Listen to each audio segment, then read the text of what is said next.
안녕하세요. 즐거운 책방입니다. 오늘 소개해드릴 책은요, 삶의 무기가 되는 한마디라는 책이에요. 삶의 무기가 되는 한마디. 이 책은 스페인 철학자이신 발다차르 그라시안이라는 분이 쓴 책이 있어요. 세상을 사는 지혜. 이 책에 있는 내용 중에서요, 우리에게 도움이 될 수 있는 좋은 삶의 무기가 되는 그러한 내용들만 발췌해서 번역한 그러한 책이에요. 편역자는 유태진 님이시고요. 출판사는 다른 상상에서 출판한 책이에요. 이 책의 내용을 이제부터 소개를 해드릴 건데요. 이분의 글은 정말 현실적이면서도 냉철하고 단호한 그러한 직설적 표현들이 참 많아요. 인간이 갖고 있는 이중적인 면이 있잖아요. 선한 부분이 있으면 악한 부분이 있고, 또 이기적인 부분이 있으면서도 또 모순적인, 이중적인 잣대로 바라보고 나 자신도 바라보고 타인을 바라보는 그러한 시각들, 그러한 부분에 있어서 냉철하게 이야기를 하고 계세요.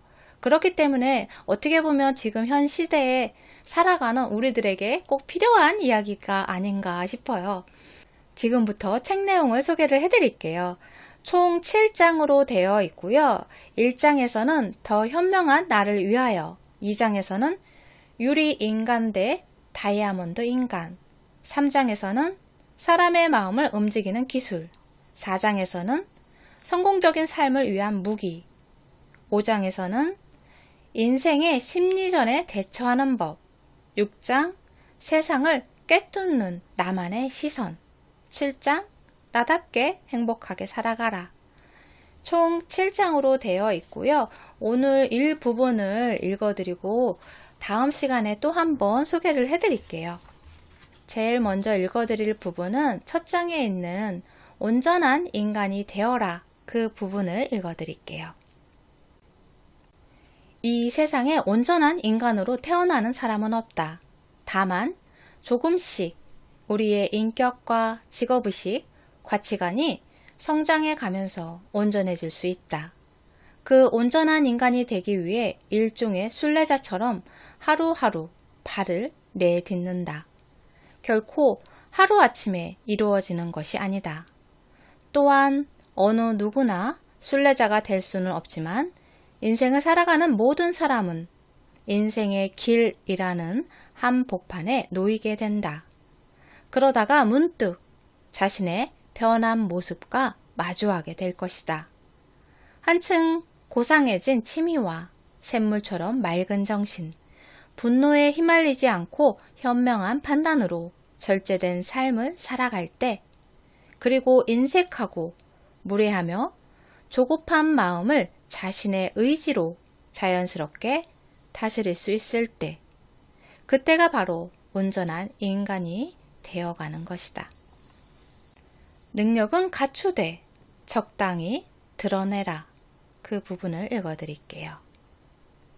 대부분 유능한 사람들은 섣불리 자신의 재능을 다른 사람에게 드러내 보이려고 한다. 하지만 이것은 반드시 행복으로 이어지지는 않는다. 예를 들어 어떤 일이든 할 수 있는 사람이다 라는 평판이 족쇄가 되어 항상 긴장한 상태로 살 수도 있다. 자칫 실패라도 하면 그때까지의 명성을 한순간에 잃어버릴지도 몰라 정정긍긍하기 때문이다. 매번 실수를 범하지 않고 완벽하게 해내면 그 다재다능함을 비아냥대는 사람도 생긴다. 어쩌면 능력을 타고나지 못한 사람보다 결과적으로 불행할지도 모른다. 능력은 갈고 닦는 것이 좋다. 그러나 능력의 전부를 발휘하는 것은 피한다. 충분히 능력을 갖추되 적당히 드러내라. 양초는 밝게 빛날수록 꺼지는 순간이 빨리 온다. 재능은 절약해서 소중하게 사용해야만 하는 것이다. 누구에게나 배울 점은 있다. 뛰어난 사람에게는 배울 점이 많다. 반대로 결점투성이인 사람에게도 배울 점이 있다는 것을 아는가? 누구나 반드시 한 가지 장점은 가지고 있다. 뒤떨어지는 점만 보고 그 사람을 무시해서는 안 된다. 상대의 결점을 지적하거나 약점을 들춰내도 득이 될 것은 아무것도 없다. 다른 사람을 존중하고 겸허하게 상대의 장점에 눈길을 주어야 한다. 그러면 어느 누구에게나 반드시 한 가지 삶의 힌트를 배울 수 있다. 설사 아무것도 배울 것이 없을 정도로 어리석은 사람이라도 반면교사로 삼을 수는 있다. 어두운 면만 보는 이는 보는 이에게 빛나는 인생은 없다. 그 부분을 읽어드릴게요. 칼에는 칼날과 손잡이 부분이 있다. 칼날을 잡으면 상처를 입는다. 손잡이를 잡으면 편리한 도구가 된다. 마찬가지로 사람에게도 양면성이 있다. 밖에서는 대담하게 행동하는 사람이 집에서는 겁쟁이거나 냉철하고 정이 없어 보이는 사람이 보기 드물게 정이 많은 사람인 경우가 있다. 똑같은 것이라도 보는 시야를 바꾸면 전혀 다르게 보인다. 자신이 직면한 상황도 그것을 불운이라고 생각하는 사람이 있는 반면 행운이라고 생각하는 사람이 있다. 어두운 면만 보는 사람에게 빛나는 인생은 없다. 밝은 부분에 눈길을 주면 그 앞에는 멋진 인생이 보일 것이다. 무엇이든 자신에게 득이 되는 부분과 손해가 되는 부분이 있고 그 득이 되는 부분을 발견하고 활용하는 것이 현명한 사람의 진정한 실력이다. 마음은 정답을 알고 있다. 항상 자신의 마음을 단련해야 한다. 잘 단련된 마음은 언제라도 당신의 믿음직한 아군이 되어준다. 취직, 결혼, 이러한 인생의 중요한 순간에 당신은 무엇을 기준으로 판단을 하는가? 타인의 도움에 의지하지 않는 것, 점이나 예언자의 금언에 의지하지 않고 믿을 수 있는 것은 자기 자신이다. 그리고 최종 결단을 내리는 것도 자기 자신이다. 이를 위해서는 평소부터 정신을 단련해야 한다. 자신의 마음은 정답을 알고 있다. 그렇게 하면 어떤 역경에 직면한다고 해도 멋지게 극복할 수 있다. 자신의 내면의 목소리, 자신의 내면의 목소리에 귀를 기울여 봐야 한다. 반드시 믿음직한 대답을 이끌어낼 수 있을 것이다. 혀는 야수와 같다. 혀는 야수와 같다. 일단 우리에서 탈출한 동물은 아무리 뒤를 쫓아도 붙잡기 어렵다. 우리의 혀도 마찬가지다. 혀는 인간을 판단하기 위한 재료로 사용된다. 그래서 경솔하게 함부로 입을 놀려서는 안 된다. 경박한 말의 주인은 경박한 인간으로 여겨져서 한순간에 신뢰를 잃어버린다. 자신의 혀는 자신의 책임으로 관리하라. 폭주하지 않도록 확실히 억제하고 상황에 따라 잘 조정하면서 사용해야 한다. 그것이 원만한 인간관계를 구축하는 비결이자 또 신뢰를 받기 위한 지혜이기도 하다. 천박한 말은 자신감이 없다는 반증이다. 천박한 말은 자신감이 없다는 반증이다. 천박한 말은 자극적이어서 일시적으로 귀를 쫑긋하게 하고 눈길을 끈다. 그러나 단지 그뿐이다. 처음에는 직귀하게 여기지만 점차 경박함이 드러나서 사람들을 질리게 한다. 궤변을 주장하는 것도 기행을 반복하는 것도 사실은 자신감이 없다는 반증이다. 말은 정론을 이야기하고 행동은 성실해야 한다. 정도를 가야만이 사람은 신뢰를 얻을 수 있다. 결점이 없는 인간은 없다. 결점이 없는 인간은 없다. 결점을 결점인 채로 놔두지 말아야 한다. 세상에는 다른 사람의 결점을 찾아내는 것을 좋아하고 약점을 찾아내서 먹잇감으로 삼는 나쁜 사람이 있다. 최악의 경우 파멸의 길로 이어질 때도 있다. 결점을 잘 극복하면 장점으로 바꿀 수도 있다. 혹시 다른 사람에게 결점을 지적당해도 고민할 필요 없다. 실망할 필요도 없다. 언젠가 새로운 장점이 하나 늘어나기 마련이다. 줄리어스 시저는 다리가 불편했지만 이 신체상의 핸디캡을 바꿔서 명예를 얻는 일에 성공했다. 한편 결점은 누구에게나 있다. 결점은 그 사람의 일부이다. 하나의 결점을 들춰내서 그 사람의 모든 인격을 부정해서는 안 된다. 결점은 어디까지나 그 사람의 일부에 지나지 않는다. 완벽한 사람은 이 세상 어디에도 없다. 누구나 결점 한두 가지를 가지고 있다. 그 결점을 빼고도 많은 장점이 있기 때문에 인간관계가 성립한다. 결점은 결점으로 따로 떼어놓고 생각한다. 결점도 포함하여 전체적인 평가를 내리는 눈을 가져야 한다.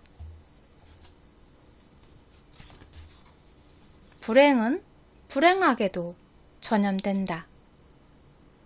행운은 이웃들에게까지 다른 행복을 안겨다 준다. 그와 마찬가지로 불행은 불행하게도 그 자체가 하나의 전염원이 된다. 그렇기 때문에 행복해지기 위해 불행한 자들을 곁에 두어서는 안 된다. 세상에 있는 불행은 대개 어리석음에서 비롯된다. 이 세상에 불행한 인생을 살고 싶어 하는 사람은 아무도 없다. 그런 생각을 하면서도 행동은 불행으로 가까워지려는 사람들이 얼마나 많은가. 그런 사람들에게는 희망조차 망상으로 변질되고 만다. 불행한 사람들이 하는 상상이란 불을 보듯 빤하다. 그것은 결코 희망이 될 수 없다. 불행에서 벗어날 수 없는 생각만을 하는 것이 그들의 심리이며 그래서 그들을 곁에 두어서는 안 된다. 어리석음으로 얻어지는 불행이라면 그쪽으로 가담한 모든 인간들이 불행해진다. 불만이라는 괴물. 무엇에도 만족하지 못하는 사람은 불행하다. 이것을 가지고 싶다. 이것을 하고 싶다. 라고 망상은 하지만 그것을 위한 노력은 하지 않고 항상 불평불만을 늘어놓는다. 세상 탓을 하거나 때로는 자기 혐오에 빠져서 무의미한 일상을 보낸다.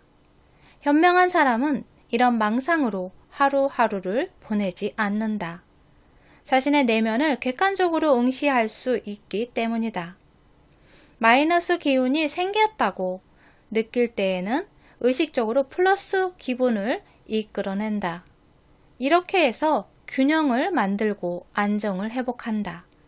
이렇게 변덕스럽게 찾아오는 어리석은 망상에 분명하게 브레이크를 걸 수 있다. 화를 내야 할 때 화내지 못하는 사람은 얼간이다. 불합리한 취급을 받아도 화를 내지 않고 자존심에 상처가 나도 흘려버리고 바보처럼 화도 내지 못하는 얼간이가 있다. 화를 내야 할 때 화를 내지 않으면 다른 사람이 만만하게 보고 경멸의 대상이 되기 쉽다. 무슨 일을 당해도 화를 내지 않으면 더 심하게 해도 된다. 라고 생각하는 사람들도 생긴다. 마치 까마귀에게 뜯겨서 너덜너덜해져도 멀뚱하게 서 있는 허수아비 같은 사람이다. 한편 시시하고 유치한 소리에 귀를 기울이지 않고 신념을 가지고 자신의 길을 태연자약하게 나아가는 사람도 있다. 얼간이와 태연자약하게 나아가는 사람을 혼동해서는 안 된다. 플러스가 되는 친구를 찾아라. 좋은 친구를 갖는 것의 효과는 헤아릴 수 없이 많다. 그것은 취미나 품행에도 전염되는 성향이 있고 자신도 모르는 사이에 인격과 정신도 친구의 영향을 받기 때문이다. 성격이 급한 사람은 신중한 사람을 친구로 삼으라는 말처럼 성격이 다른 사람끼리 사귀면 점차로 중화되어서 이성적인 성격이 만들어진다. 중요한 것은 자신과 타인을 조화시키는 것이다. 대조가 아름다움과 조화를 빚어낸다. 더불어 친구를 선택할 때 배합을 고려하면 좋다. 적당한 융화는 반대되는 것의 결합에 의해 생성된다. 또 친구를 고른다면 당신에게 플러스가 되는 상대를 선택한다. 즉, 자신이 현명한 말을 하면 친구는 감탄하며 또 현명한 친구로부터 배우는 지혜로 인해 자기 자신도 이익을 얻기 때문이다. 마지막으로 적을 만들지 않는 법 부분을 읽어드릴게요. 다른 사람의 적의는 위협이다. 이유도 없이 당신의 명예를 훼손하거나 당신에게 불이익만 준다. 그런 적의에 대해서 적의로 맞서서는 안 된다. 복수 따위를 계획해도 무의미한 것은 물론 오히려 사태를 악화할 뿐이다. 적의는 사전에 예방하는 것이 가장 바람직하다. 적의를 품지 않도록 하려면 주위에 항상 호의를 표시한다. 노력을 해서 도움을 주는 것도 좋다. 다른 사람의 마음을 자신에 대한 감사의 마음으로 채우면 적의가 끼어들 여지가 없다. 사람의 마음에는 악의도 있지만 악의는 영원히 지속되지 않는다. 이쪽에서 끈기 있게 선의를 표시하면 다른 사람의 악의는 이윽고 선의로 바뀔 것이다. 네, 도움이 되셨나요? 다음 시간에 이어서 소개를 해드릴게요. 구독과 좋아요도 부탁드릴게요. 지금까지 들어서 감사합니다. 다음 시간에 또 만나요.